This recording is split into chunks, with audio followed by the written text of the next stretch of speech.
This is Autoline Daily, the show dedicated to enthusiasts of the global automotive industry. Are EVs really cheaper to operate than ICE vehicles? You bet they are, especially for commercial operators. Bloomberg interviewed the fleet owner of a company called Elite Home Care, which uses Ford e-Transits, who says he saves $6,500 every year on fuel and maintenance compared to vans that run on gasoline. That's one reason why sales of commercial EVs are going so strong, while the growth rate of retail electric sales has slowed. And Ford CEO Jim Farley says they can't build e-Transits fast enough. First quarter sales hit nearly 3,000 vans, up 147%. Though Ford is not yet making a profit on those vans, Ford Pro, which is the company's commercial vehicle business unit, will become the biggest profit center at Ford this year, generating a profit somewhere between $8 and $9 billion. A key reason for that is the subscription services it's selling to fleet customers, which should account for 20% of Ford Pro's profits by 2026. The European auto industry hit a bit of a rough patch last month as sales fell 2.8%, and if you exclude the UK and the Scandinavian countries, sales fell more than 5%.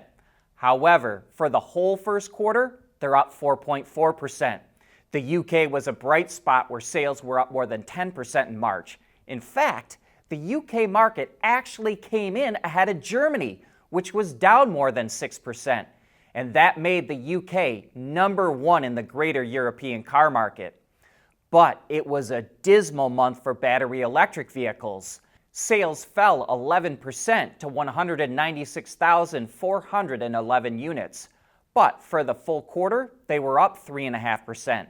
Plug-in hybrid sales were essentially flat in March at just under 100,000 units, but hybrid sales shot up 15.4% to nearly 424,000 vehicles. As a result, market share for pure ICE vehicles fell below 48% for the first time ever, with diesels falling to only 12% market share. You know, one of the biggest complaints about EVs is the lack of a public charging infrastructure, but the U.S. is quickly expanding. According to Bloomberg, 600 fast charging stations opened in the first quarter, a 7.6% gain over the end of 2023. There are now 8,200 public fast charging stations across the country, or one for every 15 gas stations, and Tesla accounts for a quarter of the stations. And the EV charging network will continue to grow thanks to the Biden administration's $5 billion National Electric Vehicle Infrastructure Program, which is providing states with funds to build even more EV chargers. And with more EVs out on the road, analysts say these charging stations are close to turning a profit. And Google is adding new features to Google Maps to make it easier to find those chargers. In the coming months, it will start showing AI-generated summaries in Google Maps that give a detailed description on where a charger is located. The info is gathered from millions of reviews provided to Maps every day to help keep it accurate and up to date. Google is rolling out another feature that will show nearby chargers on the in-car map, display how many chargers are available, and charging speed.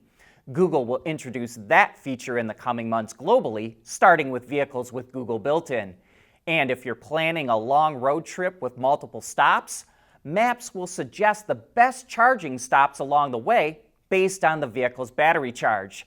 This feature will also be rolled out globally in the coming months for vehicles with Google built-in.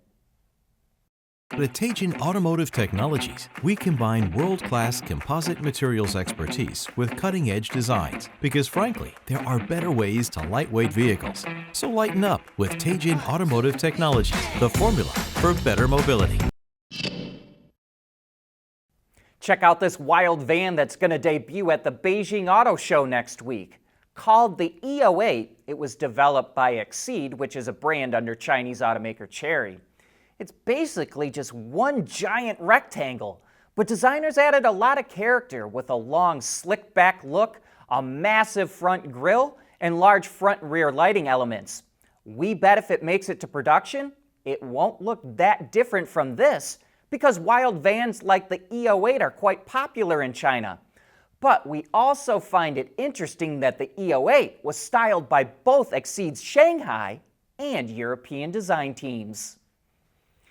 Well, here's one way to get plug-in hybrids to operate on battery-only power more of the time.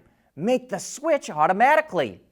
PHEV versions of the DS4, 7, and 9 from DS Automobiles, which is part of Stellantis, will now get a warning before entering a low-emission zone, which limits access of polluting vehicles to certain areas. And then the vehicle will automatically switch to battery power once they enter the zone.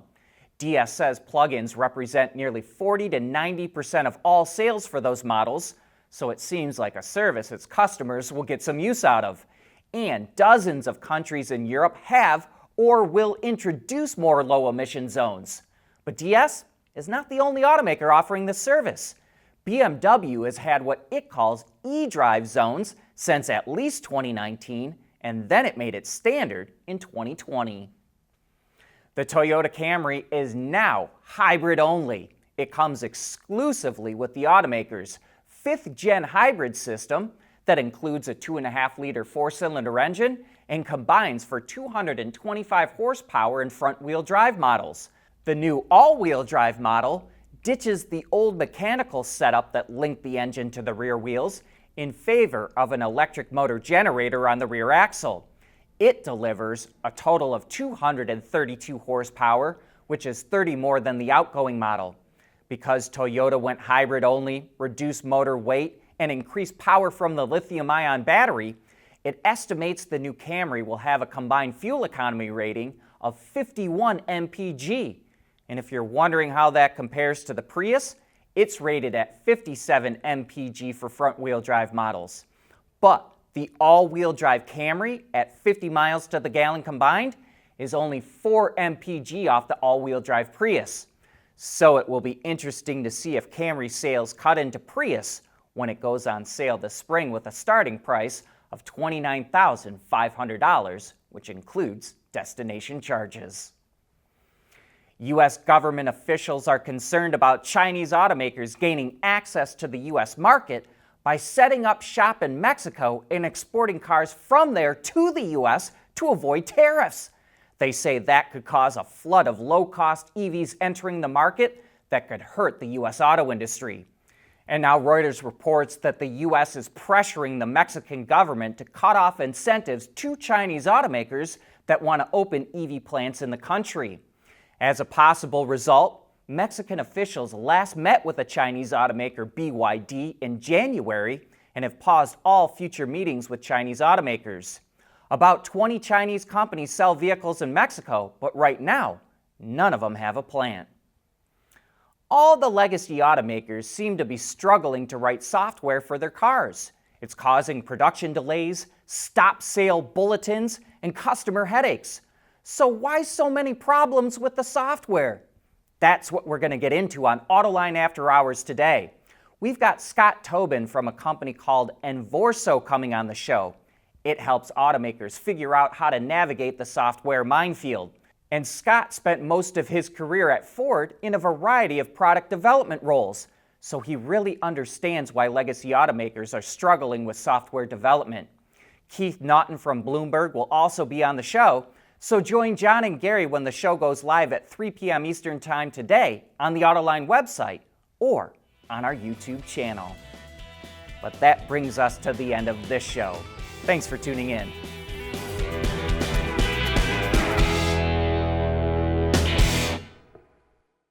Autoline Daily is brought to you by Bridgestone, solutions for your journey. Intrepid Control Systems, over-the-air engineering, boost your game. And by Teijin Automotive Technologies, the formula for better mobility. Keeping your heart racing in and out of the gym. That's what really matters. Bridgestone Potenza Sport AS tires with a 50,000-mile limited warranty. Intrepid's NeoVi Pi, allowing automotive engineers to interface, capture, and monitor vehicle data using Raspberry Pi. As a matter of fact, it's the automotive industry's first robust platform for Raspberry Pi, featuring Intrepid CAN-FD technology and Raspberry Pi Compute Module. The NeoVi Pi is designed for automotive environments, allowing use with relative power ranges and applications. In addition, the NeoVi Pi enables you to use the Raspberry Pi for compute while avoiding additional development to adapt to network environments. That makes the NeoVi Pi powerful enough to solve your vehicle network problems, yet small enough to fit in your backpack. One of many Intrepid tools used for developing zonal architecture and software-defined vehicles.